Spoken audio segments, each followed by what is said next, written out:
that's the thing with babies, regardless of how they come, like whether you planned it or not, there are so many unexpected things that are going to come down the road. But it's like, no, you're still a person outside of being a mom. And I think that's how I hold on to, like, I had not felt like, oh, I don't feel like Megan anymore. No, I feel like Megan, a person, and I feel like Megan, a mom. And I understand that those are the same people, but I also make a conscious effort to make sure I'm doing things for Megan, the person, and not just Megan, the mom.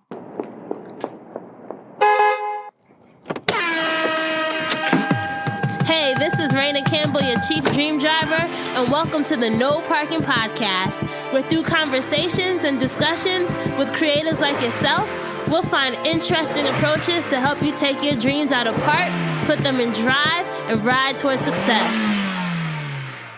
Hey, Dream Drivers, welcome to episode 250 of the Dreams and Drive podcast.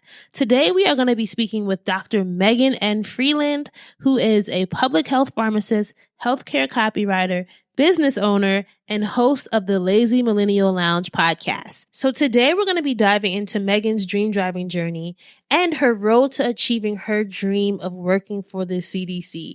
But we're also going to talk about how everything changed, or I should say how everything evolved after 2 cross-country moves and, get this, an unexpected IUD pregnancy.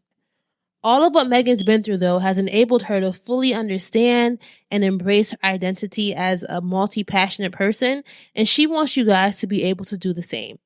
The biggest thing, though, that I want everyone to take away from this episode with Megan is that the dream doesn't have to stop once you become a mother. Now that I am a mother, yes, if you guys didn't see the announcement on social media, I now have a beautiful, healthy little boy. I will be leaving that story for the birth story episode, so just stay tuned for that one coming in the future. But now that I'm a mother, hearing Megan's story just about how she didn't let motherhood stop her from her own dreams has been really inspiring to me. And I know that there's a lot of people listening in who may be in the same position or who may be feeling like something is stopping them. I hope after hearing Megan's story, you realize that whatever it is that you're going through doesn't have to stop your dream driving journey. As always, if you enjoy this episode, please make sure that you're sharing it across all your social media channels. You can find us at Dreams and Drive on Facebook, Twitter, and Instagram, and use the hashtag Dreams and Drive as well. If you want to support the Dreams and Drive shop, just go to dreamsanddrive.com/shop and get your favorite Dreams and Drive t-shirt or crew neck sweatshirt. And also, guys, if you want to support the show, there are different ways that you can do so. Just go to dreamsanddrive.com/donate. That's dreamsanddrive.com/donate to get your options. All right, let's hear from Megan. What's up, Raina? Thank you so much for inviting me to share space on your platform today. I'm really excited for our conversation. Well, I'm excited as well. I know I was a guest on your show, the LaziMILLENNIAL podcast, a few months back. And, we've been able to keep in touch, and I've always been inspired by the work that you're doing. So when you hit me up, you fill out that form like, hey girl, I'll be a great guest for your show. I was like, yes, let's make this happen. Let's make it happen. Yeah, we had a great conversation. You were able to give us some insights from your years of podcasting and pulling stories out of people and kind of put that into a step-by-step framework that my listeners could use to tell their own stories. And we just had such a natural conversation while we were fleshing that out. And I know that with your new bundle of joy on the way and so many new developments in your life, that as you start telling different stories of mothers and how they are balancing motherhood with entrepreneurship, I was like, I have plenty of background in that I can share. So I'm looking forward to it. All right. So let's get started. You know where I'm already about to go, right? I want you to go back in time with me, Megan. Let's take you back to 10-year-old Megan, right? Cool. Okay. What was inspiring you as a child? I am not an only child. I grew up with 2 brothers in my household, but I was in the middle, and one was 7 years older than me and one was 7 years younger. So even though I wasn't an only child, sometimes I kind of felt like it, and I kind of moved in my household as an only child. So I did kind of nerdy only child things. I was really like into learning stuff, and not just learning things academically. Like I did really enjoy school and I did really, really well in school. But even just when I was at home, I would always be like pulling down, back in the day before we had the internet, how if you would go to an older person's house, they would have the encyclopedia from A to Z, like all of the books in a row. So I would randomly look up things in the encyclopedia. We didn't have cable, so I would be on PBS, like watching the educational shows like Pappy Land and Zoom. And I just was kind of intrigued by the experiments they would do and just random things like that. So I really loved learning new stuff. And my grandmother, I would like go in her bathroom and try to make random things like they did on TV. So I would like take her makeup brushes and her mouthwash and like be mixing up all kinds of things in her bathroom, which of course I got in a lot of trouble for. But yeah, those kind of creative activities were inspiring for me. And that was my version of fun, which is kind of nerdy, but it was. It's so crazy because I always say, whenever I hear a guest answer this question, I'm like, yo, we would have been friends as kids because I was like that kid too. I wasn't the only child. I grew up with the older sisters, but I was the same way. Like, I just really had a passion for learning, right? Mm-hmm. And I think that's just a common thread with people who are dream drivers, people who are interested in building, creating. Like, you kind of have to like learning about new things because this whole road isn't easy at all. So it's really interesting to hear you talk about that. What was the dream for you as a kid then? When I was a kid, there were like all kids, there are different kind of professions or dreams that you go through in your head. I think at one point in time, I wanted to be an architect. My dad and I, like our Sunday activity would be riding through nice neighborhoods and looking at new construction, and we could just walk inside and like look at things like that. So I think architecture was on there at some point. Interior design, teaching, but I think the common thread that gave me the vision for what I wanted to do or be, was I wanted to be a medical doctor. So most of my childhood, I think I wanted to be a pediatrician, probably because that was the only medical doctor I had exposure to as a child. And then as I got a little bit older, I don't know how, but it switched to anesthesiology. But I wanted to be a medical doctor all the way up until my freshman year of college. That was when my path kind of changed. All right. So I want to hear about that, right? Because I know right now you're not a medical doctor, right? Right. You didn't even go to school. You went to school for something not totally different, but something different in the healthcare field. But like, talk to us about what changed. Yeah. So when I went to Emory in Atlanta for undergrad, and like I said, I thought I was going to be a medical doctor. And for some reason, I was watching this movie called Gross Anatomy. And in the beginning of the movie, there is a scene where the medical students, like first years, are, I guess, all in their orientation, and they're in this huge auditorium. There's like hundreds of medical students around. And the person who's leading their orientation is like, look to your left, look to your right. One of those people isn't going to be here by the time, in 4 years or something like that, something to that effect. And he was emphasizing the importance of really deciding whether you wanted to be here right now, like in your heart of hearts, in your soul. Are you meant to be a medical doctor? And if not, then just leave now. It saved everybody a lot of pain, and leave now. And for some reason, that made me really think about like why I had been saying I wanted to be a medical doctor, and whether that was something that I really wanted, not just professionally, but as far as lifestyle goes as well. And after I thought about it, I was like, well, no, like I do want to help people in some way in the medical field, like in healthcare. And I do enjoy science and want that to be a part of my future. But in the lifestyle of a medical doctor, as I envision it, as my 17-year-old self, that's not something that I think I am passionate enough about to be able to like get through it and be happy on the other side. And it was interesting because I know I've heard you say this before, but I was in a similar position where you're a little Black girl and you're smart and you're talented and you kill it at school, and you say you want to be a doctor, or you say you want to be a lawyer, you say you want to be an engineer, and people are like, all right, let's go get it. Nobody's going to be like, oh, why? Or are you sure you want to do that? Or, think about this. Like, they're just going to push you in that direction because they know you have the capacity, like the capability of doing that and achieving it. And so that was the first time I had really thought about what that meant. And I realized that that's not really what I envisioned for my life going forward.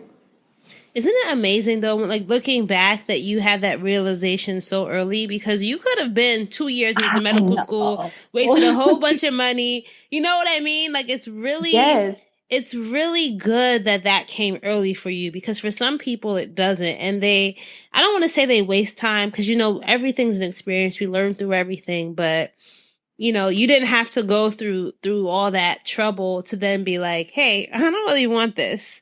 I'm so grateful for that. Like, I'm so glad God put that movie in my, I don't even know where the movie came from. Somebody had it on DVD. I'm like, this is so random, but I am so grateful for that. Cause like you said, I could have been like halfway through and then had that realization. And honestly, so what I ended up doing was I was trying to decide between pharmacy and public health. I knew very little about public health.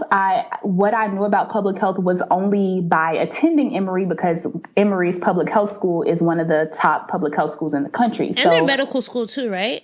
And their medical school, right. Yeah. So I just peripherally or superficially knew about public health, but I had a couple of family friends who were pharmacists. And I was like, well, hey, I'm interested in drugs. I kind of want to know how drugs work. So I chose pharmacy. Not intending to practice pharmacy as a pharmacist that you would see in a CVS or a Walgreens, or as a pharmacist that you would get your medications from in a hospital, but somehow figuring out how to apply that pharmacy knowledge to public health. But when I was in pharmacy school, because that the perspective that I had is so that was definitely a minority perspective. Most of the time, if you're going to pharmacy school, you intend to practice pharmacy. Mm-hmm. A lot of times throughout that 4-year experience, I felt alone and just kind of I was out here trying to figure it out for myself, because everybody else has these specific step-by-step plans that they know they have to follow in order to reach whatever end profession they have. But for me, I was always trying to figure out whether I made the right choice. Megan, you don't want to practice as a pharmacist, so why the heck did you go to pharmacy school? Why didn't you? Because that's also an investment, right? It's yeah, girl. I could pull up my Fed loan right now and we can look at that investment. But yeah, it's not cheap. And I'm like, I could have just gone to honestly, Emory's public health program is probably as much as my pharmacy program was, but I could have still gone a different route and it would have been more direct. A MPH is a 2-year degree versus a PharmD is a 4-year degree. But ultimately, I'm glad I took the route that I did, because it gave me the background that I needed to get into public health in higher level positions than I would have been in had I only had that public health degree. And it gave me the background knowledge that I needed for the business that I ended up creating today. Yeah, I was going to ask you, what do you feel like you learned about yourself during those 4 years at pharmacy school? I learned that I was capable of networking and networking really well. I am an introvert by nature, and I think a lot of people assume that means awkward and shy, which it doesn't. I might have been awkward as a child, but I'm not awkward now, and I'm not shy. I just am selective with who I prefer to spend my energy around. And so because of that, I always felt like when people talked about networking, that it was a very superficial process, almost like you're just kind of chatting it up and sucking up to people because you want some type of transaction to happen at the end of that. And I knew that people would say, your network determines your net worth. And as a person who values learning new things and values what you know, I always felt like who you know being such a motivating factor behind your success was unfair. like, I did not like that relationships were so important to like how far you could get in life. But what I learned in pharmacy school was that I had to network in order to figure out how to apply pharmacy to public health, because that's not something that people do that often. And public health professionals oftentimes don't recognize the value that people with pharmacy backgrounds can offer to that industry. And so a lot of the fact that I was able to successfully like get public health roles, get my dream job, which was to work at the CDC, like get my dream fellowship right after graduation, all of that was directly due to networking. And so I realized that I could not only do it, but do it really well. And, you know, now I don't look at networking the way that I used to look at it, because I understand that though it isn't, if you're doing it right, then you're not necessarily building superficial relationships. You're building like actual meaningful relationships that just happen to have the potential to benefit you in the future. That skill of networking is something that is never going to go out of style, right? Mm-hmm. It's always going to be a transferable skill that you'll use in every area of your life. But you mentioned something that I think a lot of us have is this idea of a dream job, right? So you went to pharmacy school, you had this goal of working in public health, and you had this goal of a dream job. What was it? And then how did you end up getting it? So my dream job was to work at the CDC as a public health pharmacist.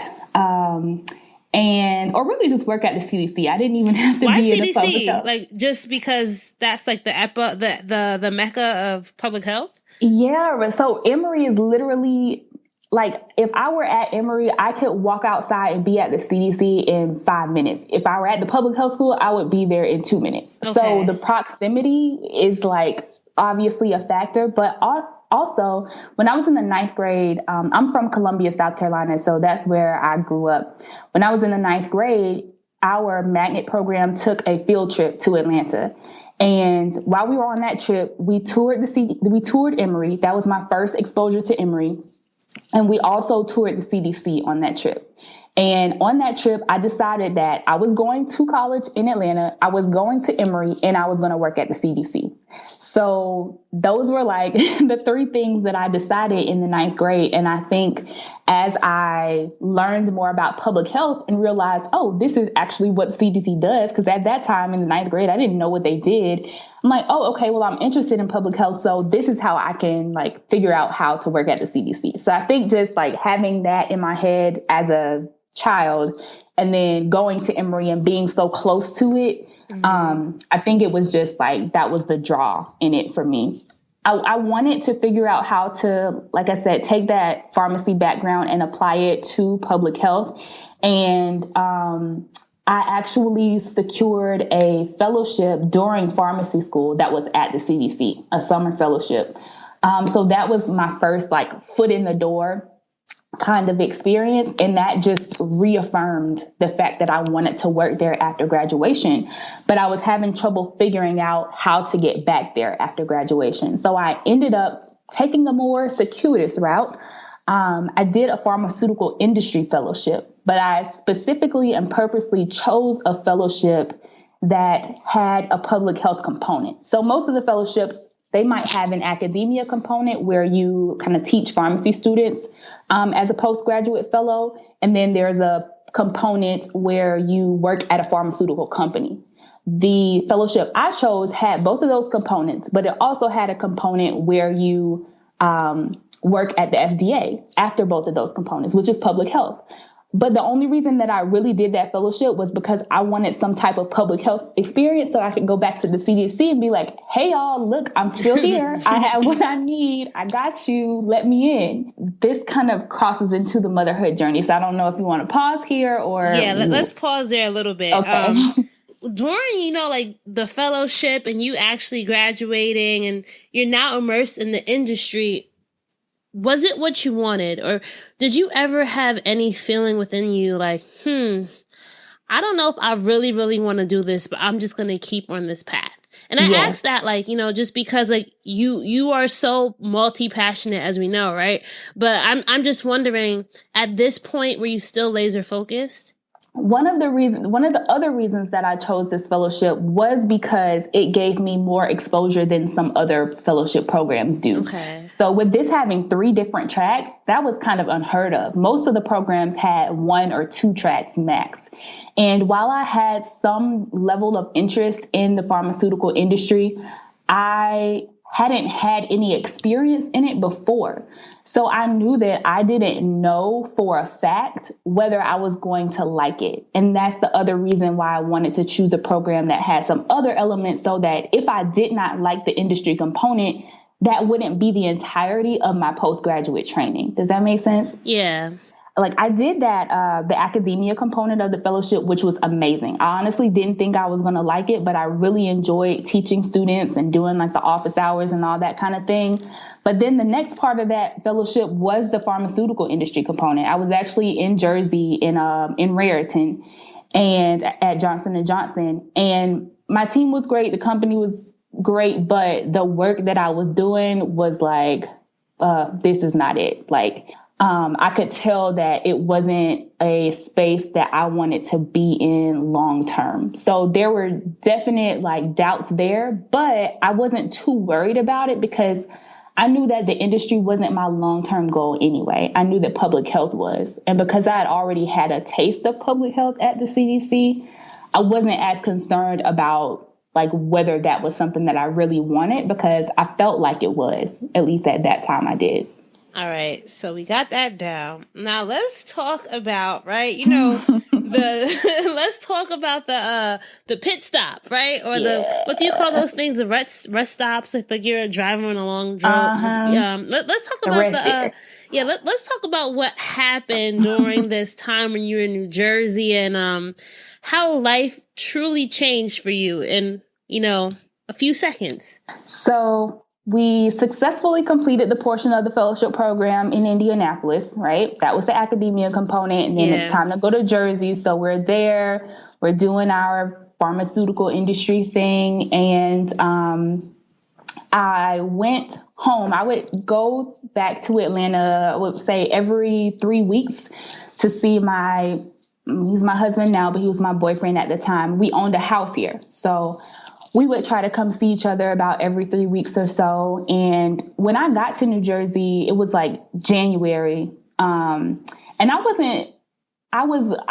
that I was homesick because I had never been that far away from home before. And I don't know if you know much about the Raritan area, but there is really like nothing to do there. I used to work down in Edison. So okay. Yeah. So, you know, it's nothing going on in Raritan, at least that I knew of. I didn't really, I knew my roommate, but aside from that, I didn't really have anyone around me. And so when I was being onboarded at work, I felt homesick. I felt tired. I would be trying to read, you have a new job. So there's all this stuff to read to get caught up. So I'm trying to read all these academic papers so that I can get started with my work. And I would be falling asleep at my desk, and I just didn't feel good. So on one of those occasions when I went home, I realized that my period hadn't come on in a while. And was like, well, that's kind of odd. It's not something that I keep track of. I just know it's going to come and then it's okay. But I started thinking. You were on birth control, right? Yes, I was on birth control. I had an IUD, the copper IUD. I had it for 4 years at this time. So again, also that wasn't an issue. But I'm I've been tired. I tried to go to our work gym after work, and I would get so exhausted. And I was an in shape person at that time. I worked out all the time. And I'm I can barely make it through these workouts, and they're not even that hard. And then my breasts were getting kind of sore, and I'm just man, I'm giving you the side eye right now. I'm it doesn't seem right. So when I went home, I got home and I was really tired. My boyfriend, he texted me and was hey, do you need anything before I come home from work? And I was can you just get some peanut butter and jelly? And then can you also get a pregnancy test? And he was kind of what? And I'm like, don't act like I haven't already like prepped you for this. I've told you what's going on. Now, if you didn't put 2 and 2 together, that's your fault. But I have mentioned this to you. So you were thinking maybe this could be true, but you just didn't get a test at that point? I just hadn't gotten a test at that point. I was just waiting for it to, because the other thing, I don't know about, when you got pregnant, but I had an IUD. So that's the biggest thing. Like this shouldn't be a thing because I'm protected, right? But also how sometimes your body feels like it's going to come, like my back will start hurting. And so I had that back hurting feeling, thinking that it was coming. So I'm just like, okay, well, any day now is going to be here. And then any day now turned into 5 days, 7 days, 10 days, and it's still not here. So at that point, I'm just You're better than me, girl. 2 days and it's not here. I'm like, let me get a test. 24 hours. I'm like, let me get a test. I don't be keeping track of that, right? So I don't know when 2 days is up. I just have a feeling like this should have been here now. So he gets the pregnancy test, and I pretty much already know what it is. He got the kind where you pee on the stick, and literally before I hadn't even put the stick down and I could already see the second line, but I just pretended like I didn't. I just put it down and I walked away. And I told him when I came back in the room, I was like, I already saw the other line on the test, but let's just let it sit for 3 minutes and let me just pretend like this is not happening for these 3 minutes. And then we could go look at it. And looked at it, and the line was dark as I don't know what. And I just cried and cried and cried. So were you crying? Oh, sorry. What were they tears of? Today's episode of Dreams and Drive is brought to you by Seedlip, makers of the world's first distilled non-alcoholic spirits. Crafted by way of a bespoke 6-week distillation process of botanical ingredients, Seedlip's 3 expressions are all free of alcohol, calories, and sugar, but full of complex flavors. The range includes aromatic Spice 94, the Herbal Garden 108, and citrusy Grove 42. All you have to do is simply top Seedlip with a splash of your preferred premium mixer like ginger ale, or use as the base for non-alcoholic cocktails. As someone who was pregnant and now as someone who is breastfeeding, Seedlip has been so fun to enjoy because I can have my favorite cocktails without worrying about the alcohol. Delivered direct to your door via seedlipdrinks.com, having a sophisticated non-alcoholic option to enjoy any night of the week has never been easier. All right, guys, so make sure you check out Seedlip and let me know what you think. Tears of joy, tears of what?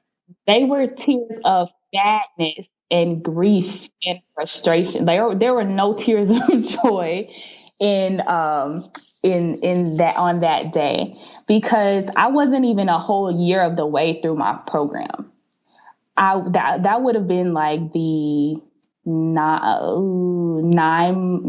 January would have been like the 6th or 7th month mark. Like I wasn't even a whole year through the program, and it was a 2-year program. I wasn't living in Atlanta. Like I was living in New Jersey. I didn't have, like, fellows make a decent salary, but it's not anywhere near like an actual pharmacist salary. There were all of these things that were not ideal for having a child in that moment. And so it was just nothing about that was a good situation. It just wasn't. There were no happy tears. So how did you come to, how did you start to accept that, all right, this dream of mine is changing? Yeah.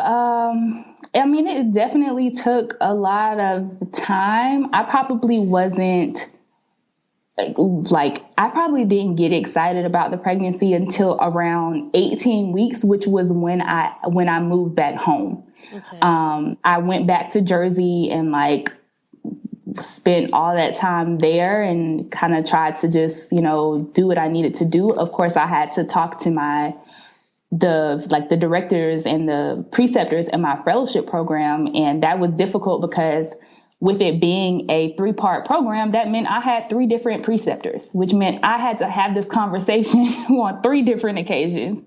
I was also worried about what I was going to do when I got back home, because at the end of the day, I still needed a job. And my preceptors tried to figure out ways that I could maybe continue but ultimately that didn't work out. So actually, I ended up noticing a posting for a fellow position at CDC in the same division that I had been in as a pharmacy student when I did that summer fellowship. And so I reached out to my mentor from that fellowship program. And I said, hey, I noticed this position. Do you know this person who's listed as the contact? And she was like, oh, yeah. I told her the situation because we still had a relationship, right? That networking, right? That networking. Exactly. I had been keeping in touch with her. Like, she knew what was going on with me. I updated her about the pregnancy. And she's like, okay, well, submit your application, do all the formal stuff, but I'll also talk to this person and let her know. So long story short, we did the interview and I got that position. That was when things started looking up because, my preceptors were kind of like, I understand that you're very upset by this and, it's not what you planned. It's not what any of us planned. But at the end of the day, your professional goal was to work at the CDC. Like that, I made that clear. And so even though you didn't finish the program, you should be proud because you made it through like 7 to 9 months of the program and you got your job. Like you're back at the CDC like you intended to be. So take heart in that fact. Don't look at this as a down point in your professional career, basically. And I really appreciated like the perspective that they helped bring to the situation. I think I said situation just now, but I meant to say situation. I understood what you meant.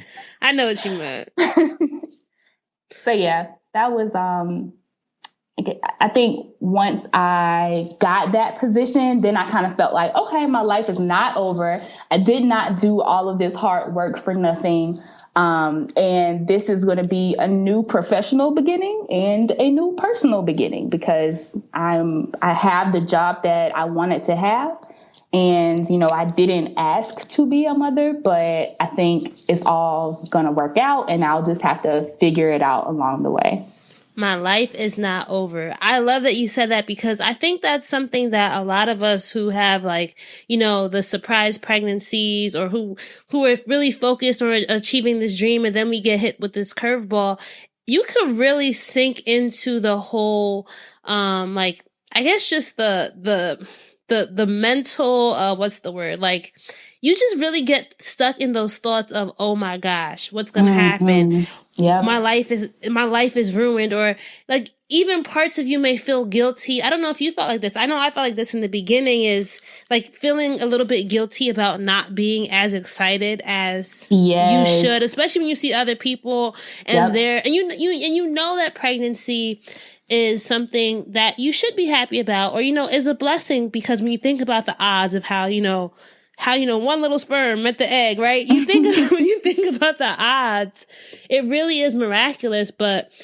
sometimes accepting it is something that can be difficult. And also, I don't think it's something people talk about a lot. Like a lot of times when you have those thoughts, you just keep them to yourself. You know what I mean? Absolutely. And that's why when I talk to people about this, that's why like talking about this story is so important to me, because when I found out that I was pregnant, I didn't know where to go for the support that I needed at that time. Like I knew that there were blogs about pregnancy and, tracking every week and being all excited and sharing up all the doctor's appointments. I'm like, but that's not where I am right now. Like I'm not excited about this. I'm trying to figure out how not to lose control of my life right now.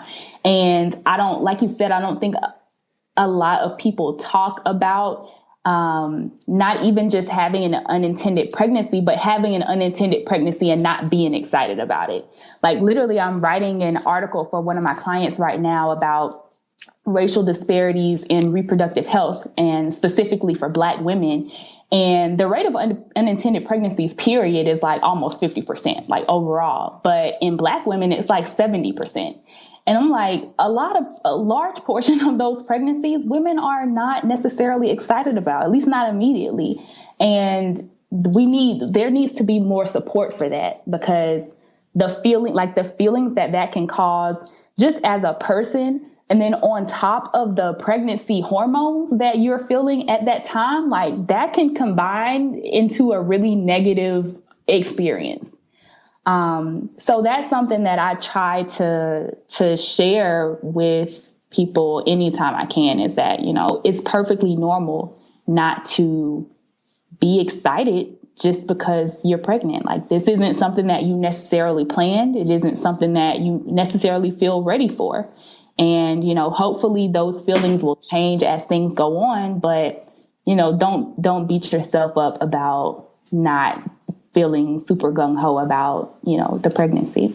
And I think it also adds to the larger currents of Black women, or women in general, especially people with career aspirations, right? Not really being supported if you want to be a mother. Like, it's just really hard if you have a traditional career to do both in a way that you feel satisfied in both, right? Of course, there'll be times you get where you won't be able to have 50-50. Like, there will be times when you'll be more, you know, satisfied being a mother versus being a career woman. But it's really hard to find balance in just the traditional sense of the word, especially if you know that, you know, I have these big dreams. How do I still do this with a kid? So you had the job at CDC. How are you then planning, you and your partner, like, how are you guys planning to make it work? So I think one of the other things that complicated my predicament was that I'm a job hopper, right? Like, I was like a chronic job hopper.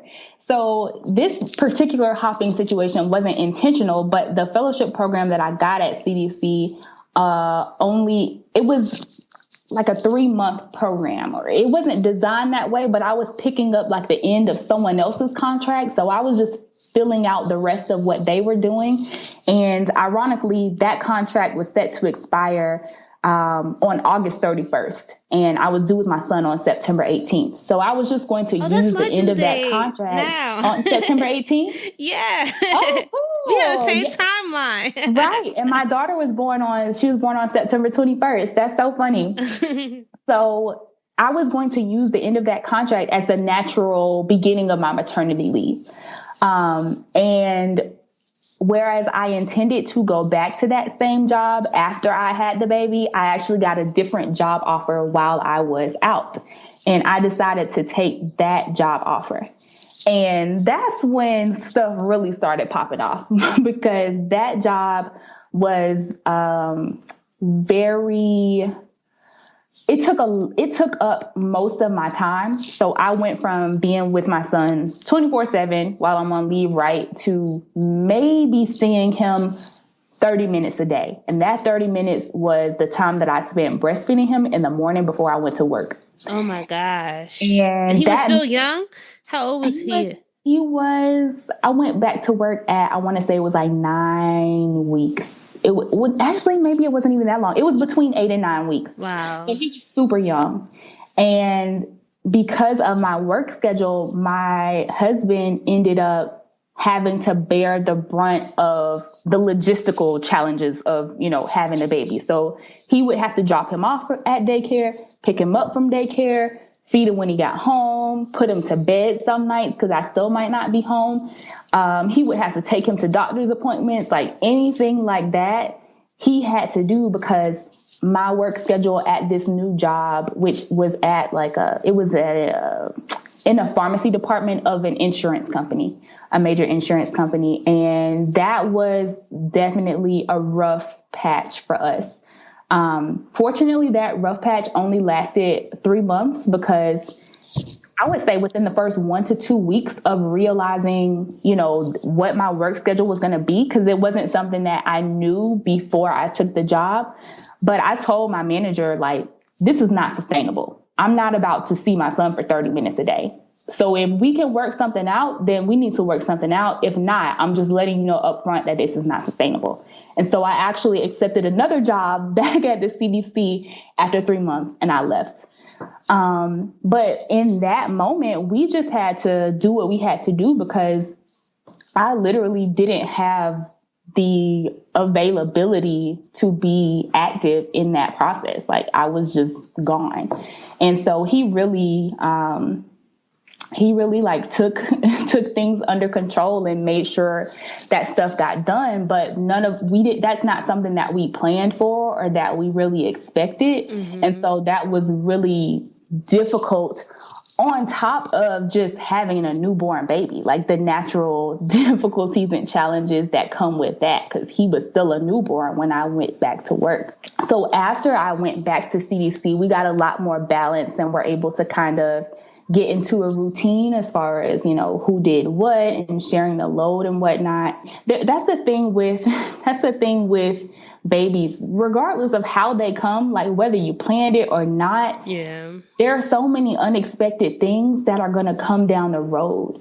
And that's like not even directly related to their development. Then developmentally, things are going to continue to shift down the road. And you feel like you have a handle on things for like 2 to 3 weeks, and then they change again. And it's like a completely different baby. And so you have to figure out them, and you have to figure out your life, and you have to figure out work. And it's a constant cycle of refiguring out all of the things that you feel like you need control over. And work is one of those big things. And that entrepreneurship it's kind of the same way. Like, yeah, it's tough. It's like a baby too. It's like a newborn baby that just never like, come on, what are you doing? You want to sleep today? You don't want to sleep. You want to eat. And I did an episode that was like about starting a new business as a new parent. And the point of it was basically to demonstrate that like the business and the baby continue to shift in unpredictable ways. So you have to be mentally prepared for the unexpected on both levels. And it's hard to prepare for that because you don't know what it's going to look like.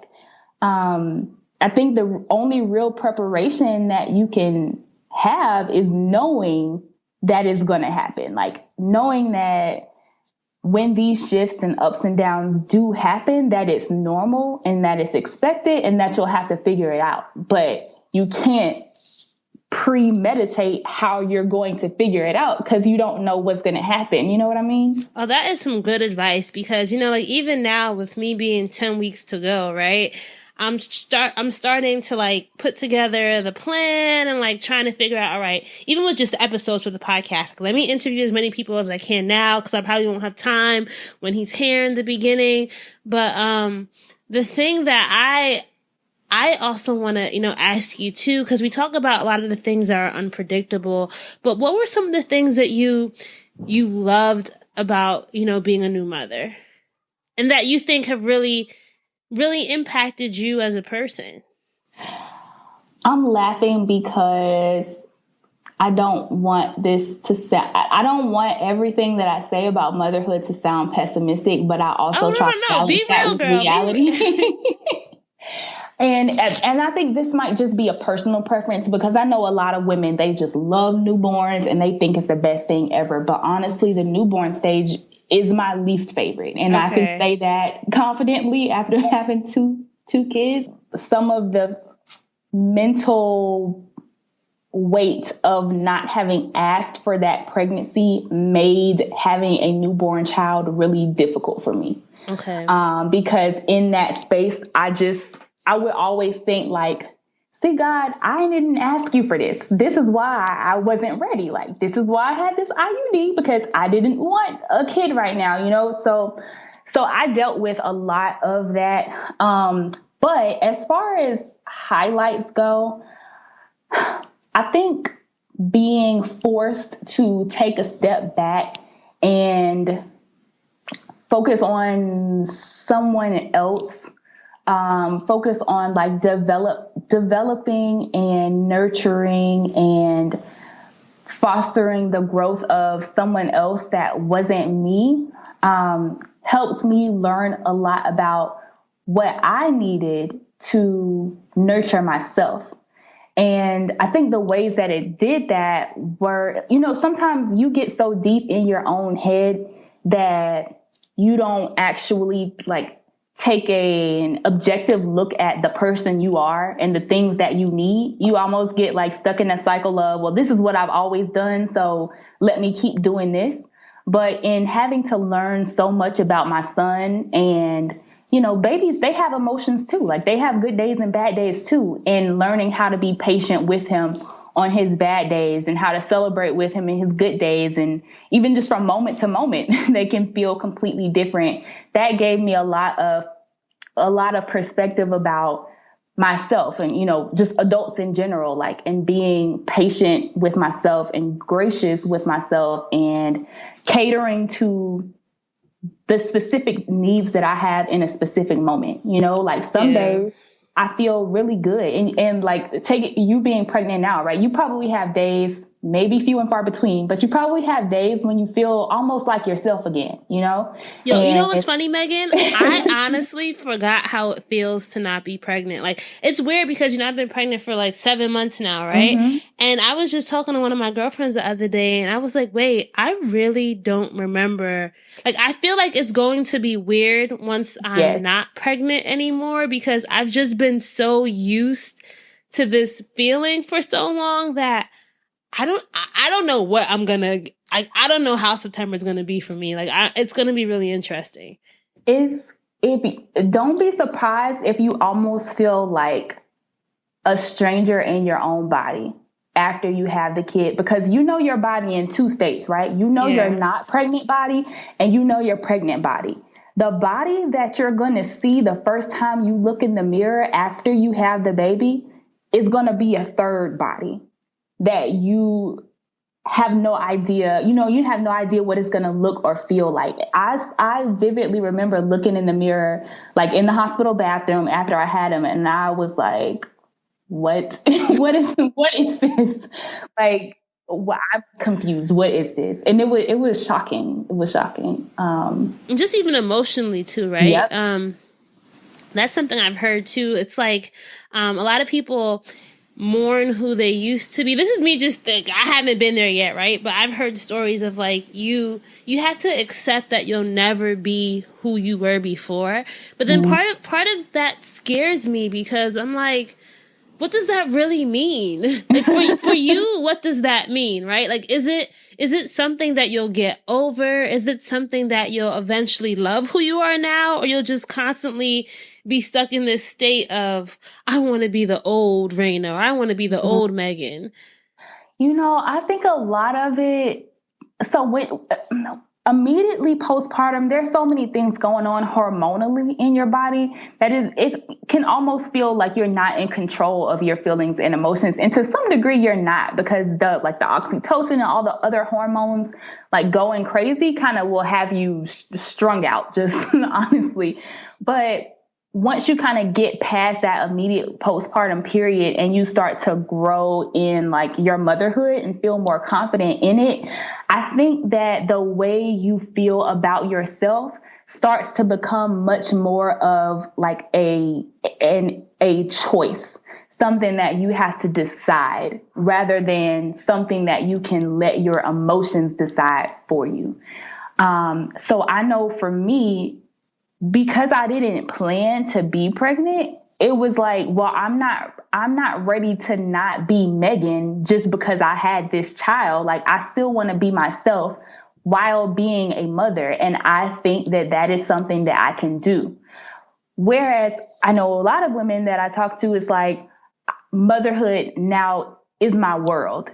And everything that I do has to be about the baby, or else, I'm a selfish mom, or I'm a bad mom, or whatever. And a lot of that is societal, right? Like a lot of you see that now, like as a pregnant woman, you see how society kind of treats and thinks about pregnant women. And then when you have the baby, you're going to start seeing how it works when you're actually a mother. And a lot of that pressure that comes from the external can work its way internally.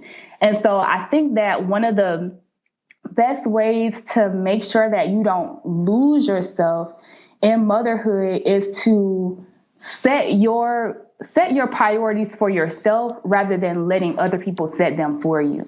And understanding that, for a season, yes, the vast majority of your energy is probably going to be dedicated to this little person.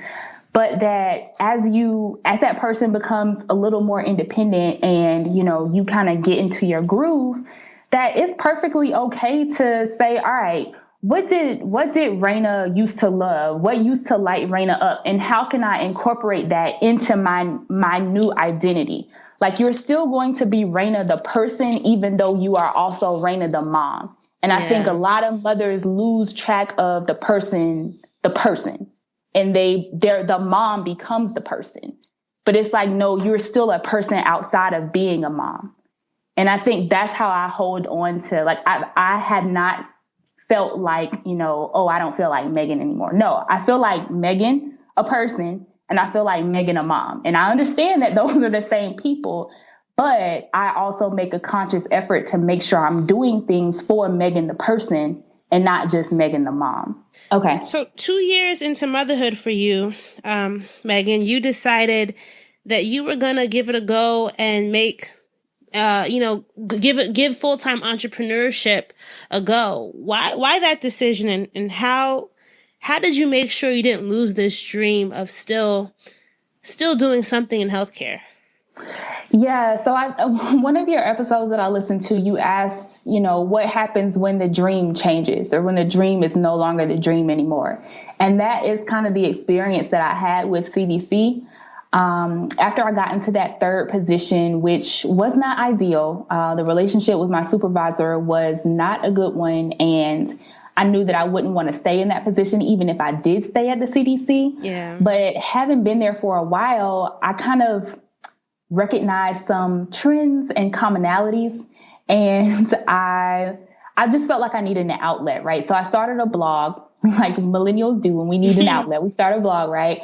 And the blog was just to kind of educate my friends and family on public health and pharmacy related topics, because they would always blow up my phone with all these questions. And I was like, okay, well, I can do some writing in this blog to kind of educate them on some of the questions they're asking me, but in a way that's different from the health content that you usually see online. Like, you Google something health related, like, what is this pregnancy cramp, and you get articles back. And some of those articles are written in a way that is very dry and boring and high level and difficult to understand if you don't have a medical background. And so I just wanted to write information that was very down to earth and relatable, still accurate, but like interesting to read. So that's what I did with that blog. And that actually transitioned into some freelance writing, because a health company saw the blog and they're like, hey, do you want to write some stuff for us? And I'm like, well, if you're paying, sure, why not? And so that became freelance writing. And as I started taking on more and more clients, I was like, well, this is clearly something that the market needs. So actually, instead of staying in this job with this supervisor situation, I can actually just replace my income with my freelance writing money. So at this point in my mind, I still wasn't thinking of it as a business. Okay. I was just kind of thinking of it as like freelance writing to replace my income. And I was able to like scale up enough to where I replaced my income. And then I quit in August 2018. I didn't renew my contract, rather. And in October 2018, when I incorporated my business, and then in December 2018, when I started working with my business coach, Jerisha Hawk, that's when I feel like I had a shift from being just a freelance writer to actually running a copywriting and content marketing business. What was the biggest, what thing were you doing differently once you made that shift? What I needed was someone to help me figure out how to like create predictable income. I knew that I knew how to get clients, but it felt like an all over the place process. I needed a system. I'm a very system oriented person, logical. I like charts, I like graphs, and I needed a system of like how to run this thing without feeling I was chasing my tail every time I needed a new client. And at the time, I didn't actually know how to verbalize what I needed. But I listened to Nikayla's podcast, Side Hustle Pro, and she interviewed Jerisha. And Jerisha was saying all the things that I couldn't verbalize, but that I was feeling in my head. So I joined her program, and that's basically what she's helped me do. Like, I still work with her to this day. And the biggest shift from being a freelancer to a business owner was making sure that I knew how to create predictable income for myself. Because, you remember my child is 2 at the time. I was in a pharmacist position. My husband was a teacher at the time. So I was bringing home the majority of the household income. And so that meant that I needed to actually, this wasn't a game. You know what I mean? This wasn't I can figure it out. No, I need to know what's going on. So that has been the biggest shift. And I credit a lot of that to Jerisha's insight. She's incredible if anyone happens to be looking for a business owner, a business coach that specializes in helping you sell high ticket services. And the thing that I love about your story too is when we think about business, right? Healthcare or healthcare content is not necessarily sexy, right? In the sense of who's out here what do you do? I'm a healthcare copywriter. It's not the sexiest of and this is no disrespect, no shade. I appreciate everything. You're 100% correct. But in the common millennial world, it's not quote unquote sexy. But the thing that I really want to highlight here is you don't have to have something sexy in order to get paid, right? And sometimes it's those unsexy things, because guess what? Healthcare is an industry that is not going out of business anytime soon, right? It's an industry that will always, hopefully, unless robots take over, right? They're gonna, even then, it's gonna be here. So I feel like what I hear from your story too is that you're also able to be profitable from a niche passion, right? And I think a lot of us don't take the time to think about, all right, I like to do a lot of things, but what's something very niche about what I do that can still make me money? And especially as a mother now you have a daughter, it's you have to be very intentional. You don't necessarily have the time or the luxury to just be out here just experimenting every day with something else. You really have to think about things with intention as well. I 100% agree. And it's funny because when I quit my job, people would talk to me shortly afterward, they'd be like, oh, well, how's your business Lazy Millennial going? I'm like, Lazy Millennial is not my business. That's my podcast. That's my passion project. I'm a healthcare copywriter. I have a copywriting company, and I understand that a lot of my friends wouldn't necessarily know that because I don't promote it to them because they're not my client. They're not my prospects. Mm-hmm. But it's just interesting that people's mind automatically goes to the podcast as my primary source of income, which is completely not true. And the other thing that I think can help people could take away from this is I use skills and interests that I already had to create something that people needed. My career was as a medical writer, a scientific writer. My field was healthcare and public health. And while I could have easily chosen a different type of industry to write for, I could have said, I want to write for fashion magazines, or I want to write for, education. But with my number one goal being I need to be able to make money from this. No, I'm going to stay right here in healthcare where I have the background, I have the network, and I know that this industry has the money that I would require for my services. So I'm going to choose this, even though, like you said, it's not the sexiest thing. And what am I going to do? I'm still going to have my passion project on the side that is sexier and that, brings me joy and in a different way and allows me to explore other passions in a different way. So that's kind of gets into the whole multi-passionate thing. Yes, I am passionate about healthcare. It does happen that is something I'm passionate about. But I'm also passionate about helping other millennials embrace their multiple passions. And so I've figured out a way to combine both of those things in my busy life as a mother and a wife and, a person outside of all of that, which I just encourage people to figure out how to do. You might not necessarily be able to do 4, 5, 6, 7 things at a time, but maybe if you have a job that you're not completely happy in, or you started a business that sometimes people start businesses that they don't actually like to be in. So maybe you've done that. But if you can find a way to bring in something else that you do love, that you do enjoy, maybe that can help counterbalance some of those negative feelings that you have towards, what your primary space is. So I have a practical question, or a practical tip question here. What are just some ways that you juggle it? Because, you are doing content strategy for your clients, copywriting, medical writer, but you also have 2 kids at home. So how do you make it work? So the first way that I make it work is sleep training, because my children go to sleep at 6:30 and 7:30 or 8 respectively. And that means that I have nights to myself, which is very important. If I did not have that, I probably would not be able to do all of the things that I do.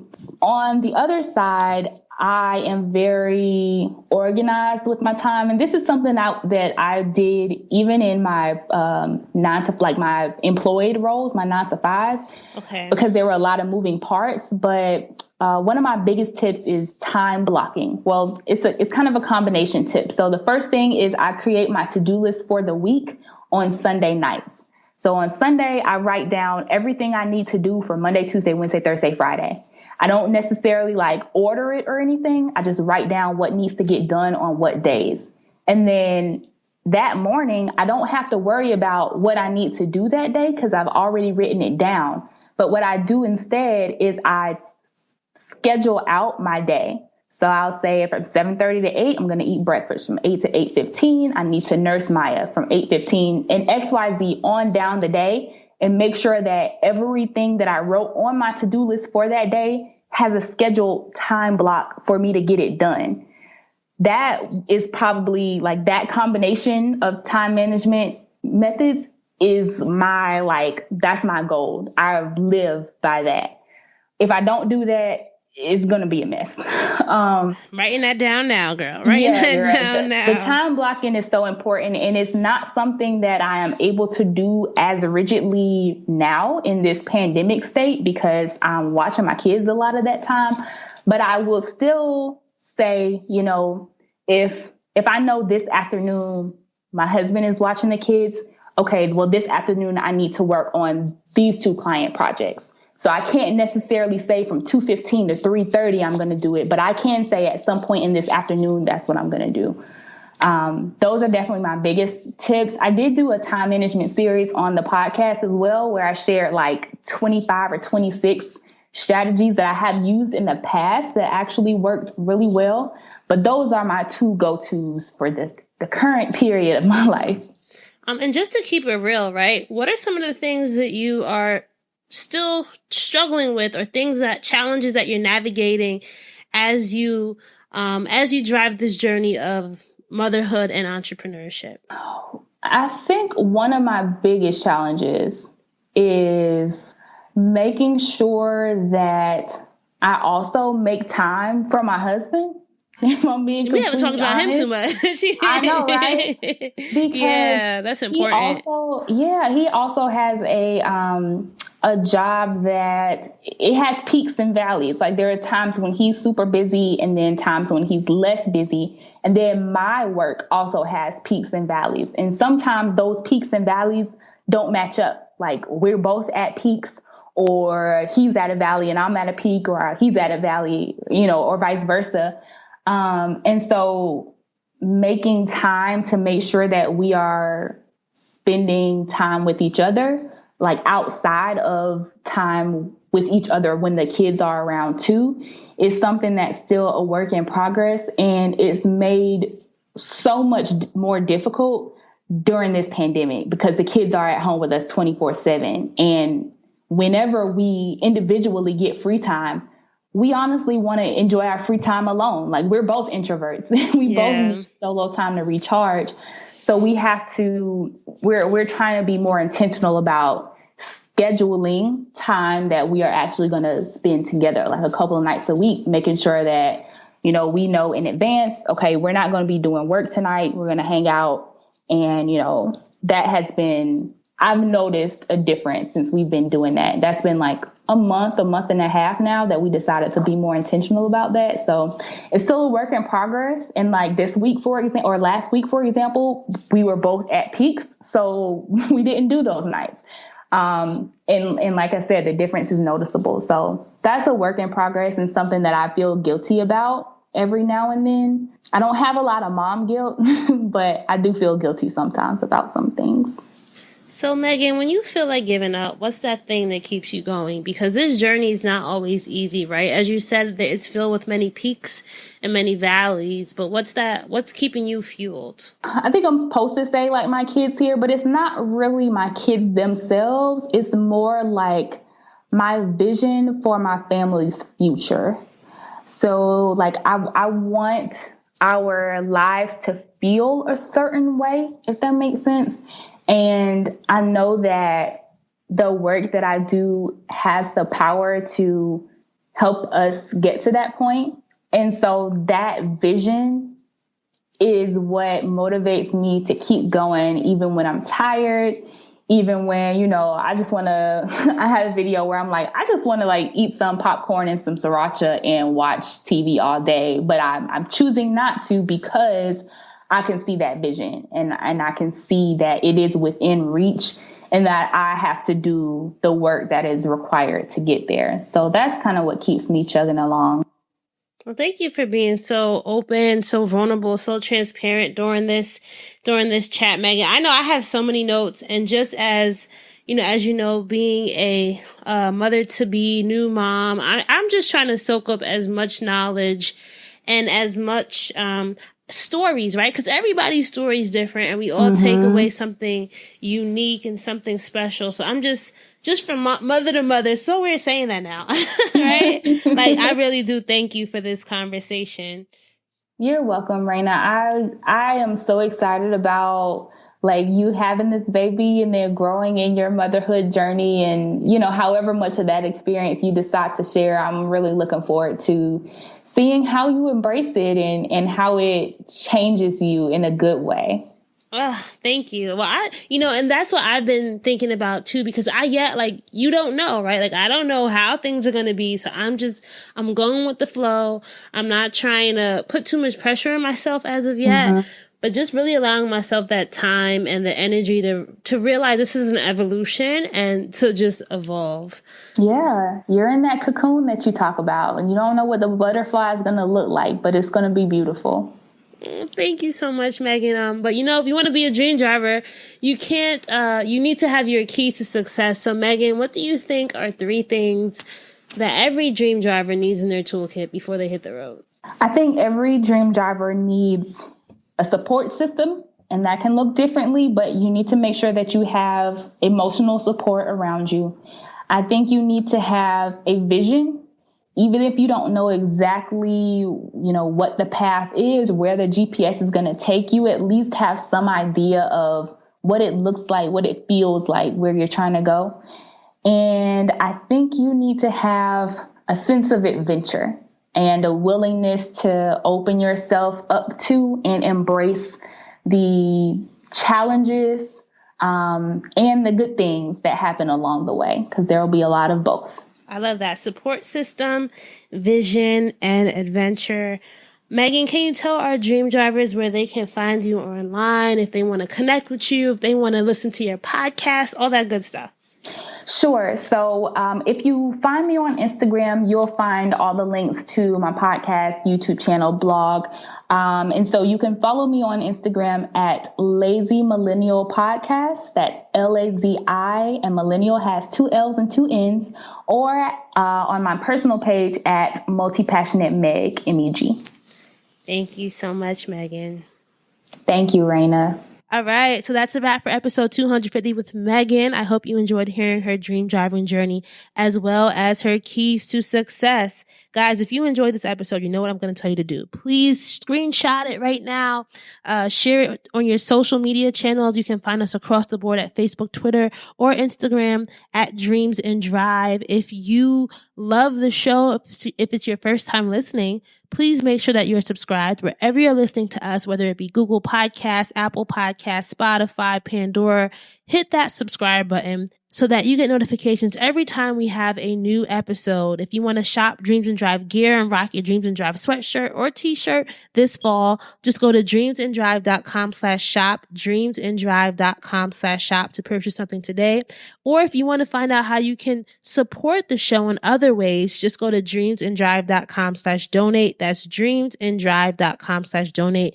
Thank you to everyone who's part of our Patreon community. That really does mean a lot in helping us put out the show every week. I appreciate you guys. And lastly, if you want to get our weekly newsletter, The Keys, just go to dreamsanddrive.com/join. That's dreamsanddrive.com/join to sign up now. As always, guys, this episode is special to me because it's my first one out that I've put out since becoming a mother myself, and hearing Megan's story really has been inspiring to me about how having this child now is not the end of the dream. It's just a new beginning. It's a new road that I'm going down. I invite you all to continue to follow me along this dream driving journey. As always, keep dreaming, keep driving, and we'll chat again in episode 251. Bye, guys.